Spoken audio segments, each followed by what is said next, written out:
in what the Bible says. There's an element of truth in that. But the Bible says Abraham believed God, and it was counted unto him for righteousness. And then when you come to the New Testament, in Romans chapter 4 and in Galatians chapter 3, you have this verse quoted. This is your great key to Old Testament salvation. We're going to discuss that later when we come to page 31 and the pages following. So the central message here is saving faith in God's pure grace. Abraham was saved by grace through faith plus nothing. Saved by grace through faith plus nothing. That's the way you're saved. By grace through faith plus nothing. That's the way I'm saved. By grace through faith plus nothing. The more I meet preachers and Christians, the more I realize how hazy a lot of people are on the way in which folks were saved in Old Testament days. And they wouldn't come right out in so many words and say they were saved exactly the same way we're saved. They wouldn't protest that if you were to use it. But they're just not clear on it.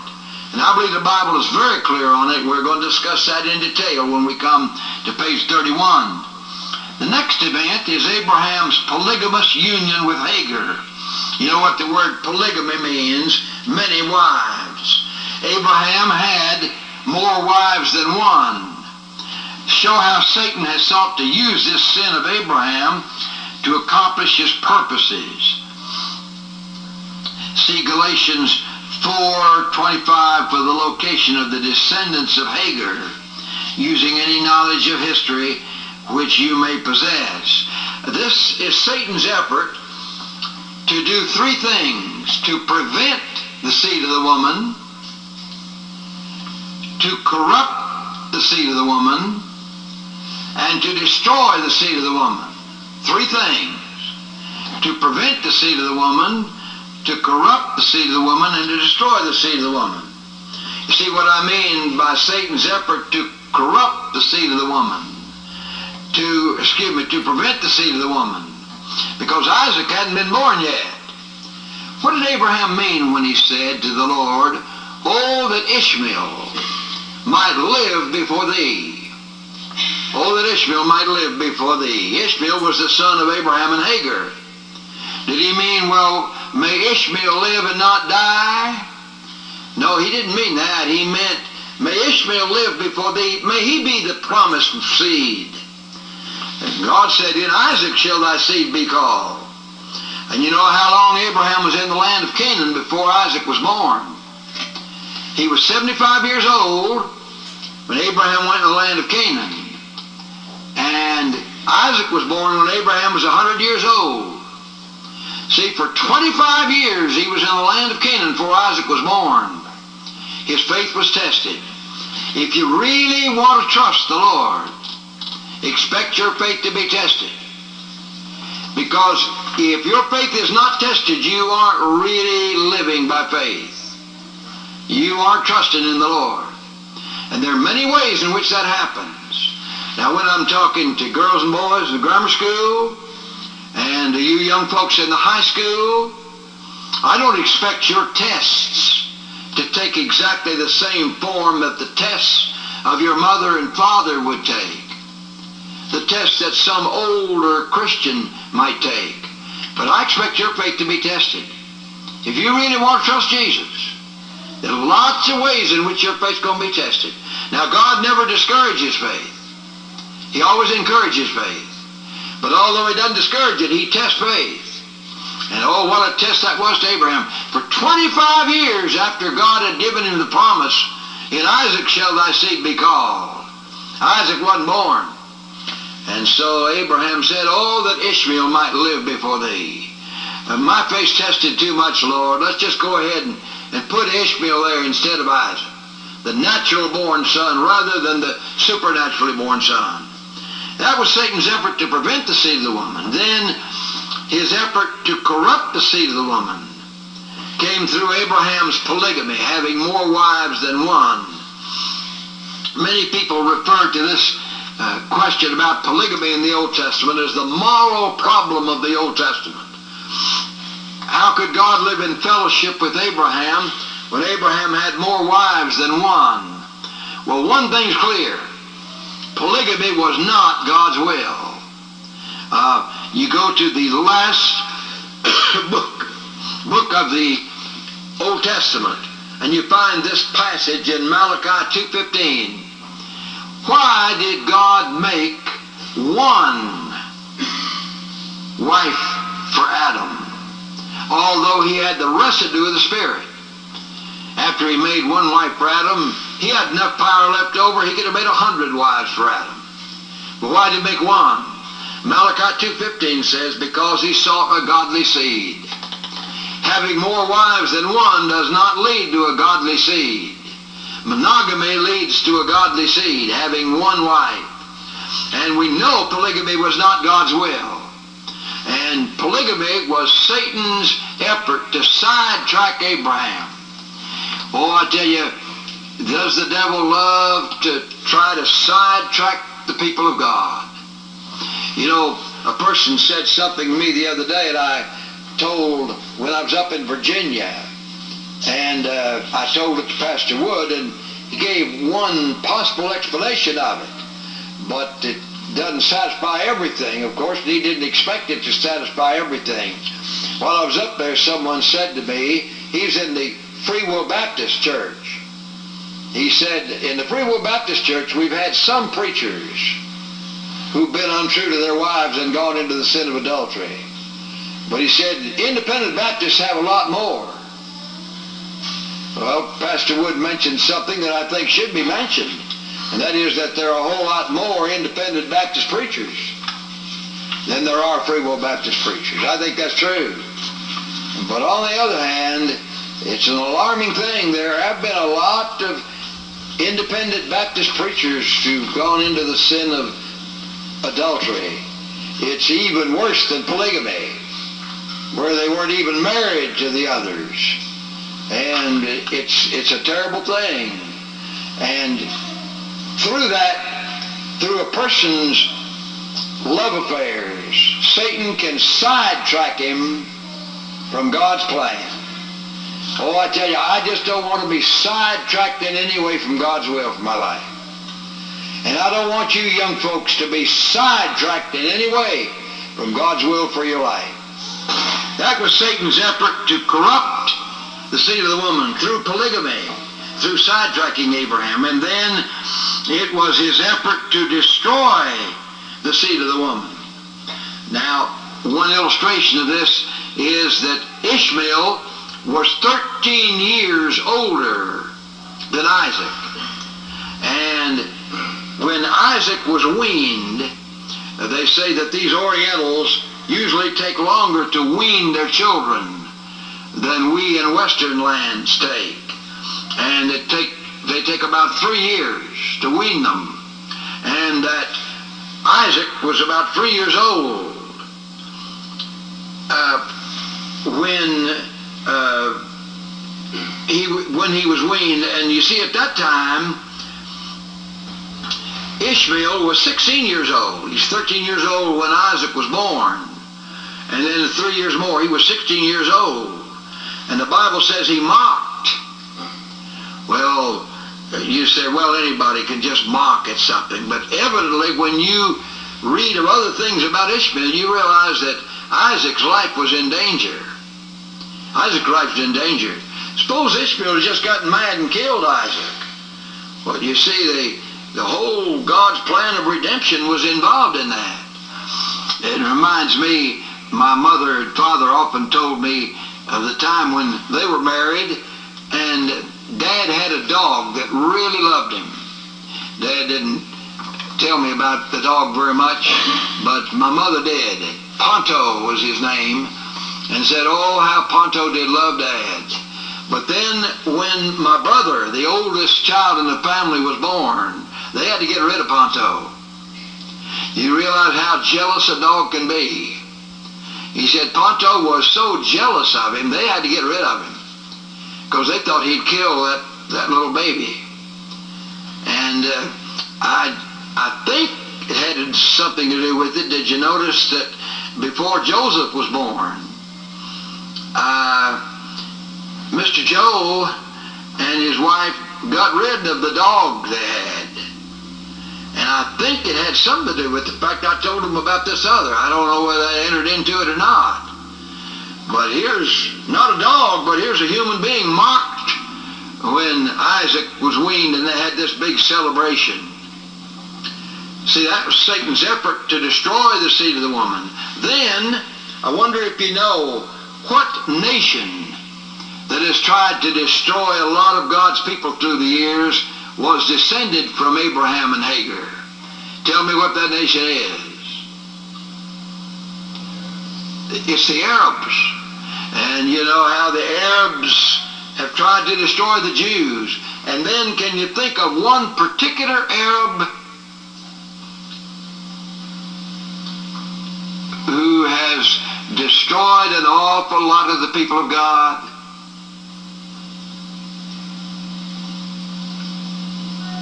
The Arabs call him their great prophet, Muhammad. You see, Muhammad, his hijrah, his flight from Mecca to Medina took place in 622 A.D. And the Arabs start their calendar with that. You know, what year is it now? You say it's 1990. Yeah, but they figure from 622 A.D. to 1990. Subtract the two, and that's the way their calendar's arranged. But you see, the Muslims have tried to kill so many Christians. They've tried to kill them. You see, they teach what they call the Holy War. And that's one thing we're up against today when you have Iran holding our captives. What word do they use? Holding hostages. You see, they teach the Holy War, and by the Holy War they mean that the way a Muslim, a Mohammedan, guarantees he's going to heaven is by killing a Christian. And if he kills a Christian, he guarantees he's going to heaven. See, it's not only not wrong according to them, but it helps to get you to heaven. That's that Holy War. And oh, many Christians have been murdered. Do you ever pray for the Muslim world? And do you ever pray for these few Christians who've accepted Christ in Muslim countries? There are a lot of little children who've accepted Christ in Muslim countries. And oh, how they need our prayers. Because often a father will just poison his child when the child becomes a Christian. Well, you see, the Muslims, Muhammad, descended from Abraham. Descended from Abraham. And it shows how far-reaching a sin on the part of a child of God can be. Suppose everything goes on 100 years after I'm dead, after I've gone to be with the Lord. It's perfectly possible that some sin I've committed during my life can cause suffering to the people of God 100 years after I'm dead. Abraham been dead a long, long time. But even today, people are suffering because of that sin. Show how this event is related to the message of faith. I like to call this Abraham's failure in faith. His failure in faith. You see, instead of accepting Isaac as a child that's supernaturally born, he wants a child that's naturally born. Doesn't take any miracle of God to do it. And every failure in faith is always substituting the natural for the supernatural. God has called me to live a supernatural life. God's called you to live a supernatural life. Now, you say a miraculous life. Yes, depending on how you use the word miracle. Some define the word miracle as God working in a way in which he doesn't ordinarily work. Well, you see, with that definition, then the new birth's not a miracle. I'm born again. That's supernatural. But in the miracle, in the restricted use of that word. But God's called me to live a supernatural life moment by moment. And Satan always tries to get me to substitute the natural for the supernatural. And that was Abraham's great failure in faith, that he substituted the natural for the supernatural. It's a shocking thing to realize that Abraham failed in his strongest point. His strongest point was faith, but he failed in his strongest point. Let me name some of these Bible characters and see if you can tell me, how did they fail in their strongest point? Job. The Bible says you heard of the patience of Job. You know, I came to that one time and I thought, yeah, I've heard of the patience of Job, but I've also heard of the impatience of Job. Because when I read Job chapter 3 to 31, the debates between Job and his friends, I realized how impatient he was. Yeah, but you see, he failed in his strongest point. He didn't fail in his weakest point. He failed in his strongest point. Elijah, we say, oh, he was courageous. He took his stand on Mount Carmel against the prophets of Baal. Yeah, but he fled from Jezebel. And he failed in his strongest point. Moses, the Bible says that Moses was the meekest man on the face of the earth. But you know, his pride kept him from leading Israel into the land of promise. He said, you rebels, must I bring you water out of this rock? And he failed his strongest point. I remember the warning my mother used to give me more than once. She said, son, don't think that you're strong in any point. Because wherever you think you're strong in any point, you're bound to fail in that particular point. And oh, I believe that with all my heart. But you know, a lot of folks don't believe that. And today when people are doing pastoral counseling, the pastor will say, now, you're strong in this particular thing. And you're strong in this particular thing. And now, let's deal with the things where you're weak. You're weak wherever you think you're strong. I'm weak whenever I think I'm strong. Boy, I love 2 Corinthians 12, 9, and 10. When I am weak, then am I strong. And the reverse is also true. When I'm strong, then am I weak. It works both ways. So we call this Abraham's failure in faith because he substituted the natural for the supernatural. The next event is the appointment of circumcision as the seal of the covenant. In order to show the relation of Hebrew circumcision to the history of redemption, note the chief purpose of circumcision as designed by God and indicate any ways in which circumcision was designed to accomplish this purpose. In connection with your answer, please check the words circumcise and circumcision quickly in a concordance. The chief purpose of circumcision was to separate Israel from the other nations. To separate Israel from the other nations. Now that brings up the question, was the nation of Israel the only nation to practice circumcision? And the answer is no. Other nations practice circumcision. Well then, if that's true, then how could this separate Israel from the other nations? You realize this when you remember that the Jews were the only nation of the Syrian region that practiced circumcision. S-Y-R-I-A-N. Syria, S-Y-R-I-A. The Jews were the only nation of the Syrian region to practice circumcision. And through that, God separated them from the other nations.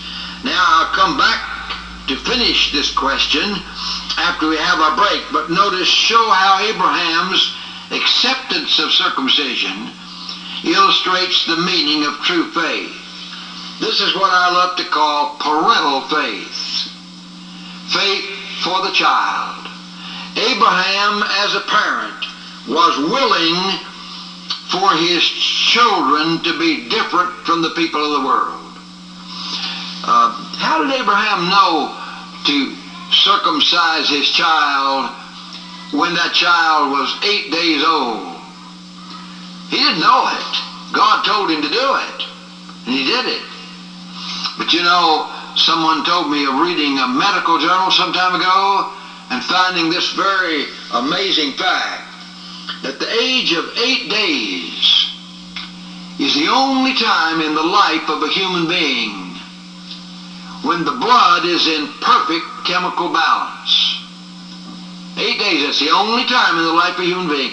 Some of you know the pediatrician who comes to some of our classes, Dr. James Raff, is up in Union now, and he was in the class when I mentioned this, and I just checked it again with him. He said, yeah, that's right. He said 8 days of age is the only time in the life of a human being when the blood is in perfect chemical balance. How did Abraham know that? He didn't know it, but God knew it, and God told him to do it.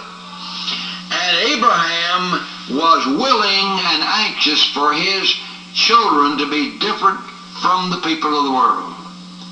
That's what that significance of circumcision was in his life.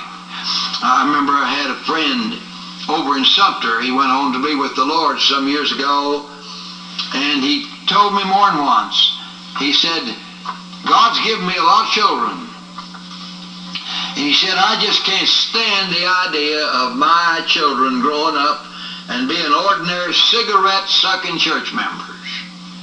He's seen a lot of these cigarette-sucking church members. He said, I just can't stand that idea of my children growing up and being cigarette-sucking church members. See, what he was saying was, I want my children to be different from the world. And that was the purpose of circumcision.